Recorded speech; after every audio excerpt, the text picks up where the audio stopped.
আসসালামু আলাইকুম। আপুরা ভাইয়ারা কেমন আছেন? আমিও আল্লাহর রহমতে ভালো আছি।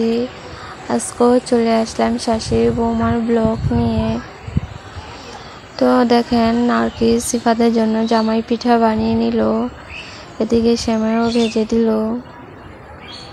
তো সিফাতের নাকি সেমাই ভাজাটা খুবই পছন্দ। তো এদিকে মোস্তফা ডাব গাছে উঠেছে, সিফাতের জন্য ডাব পেড়ে দিবে। তো দেখে বাঁশ একটা হেলে রয়েছে, তার জন্য বাঁশটা কেটে নিবে। তো এদিকে মা মাংস মাখিয়ে বসা দিবে রান্না। তো এই যে মা রান্না করবে এখন।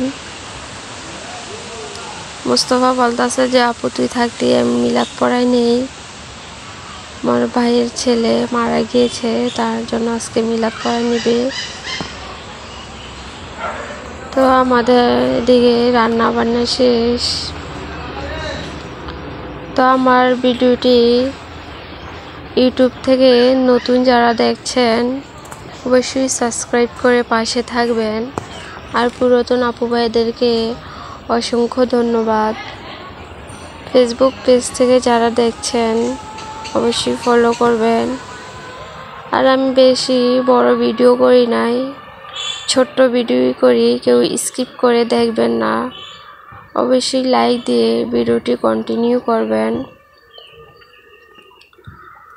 তো দেখেন কি সুন্দর একটা রাতা আসছে আমাদের বাড়ি। এদিকে আমাদের বাড়ির পাশেই পানি এসে পড়েছে, বর্ষার পানি। তো পানিতে আমি একটু হাঁটছিলাম, খুবই ভালো লাগছে পানিতে হেঁটে। তো এই যে আমাদের গাছে দেখেন ধুন্দুল ধরেছে, খুবই সুন্দর ধুন্দুল, ছোট ছোট এসেছে। তো আজকের ভিডিও এই পর্যন্তই। আল্লাহ হাফেজ।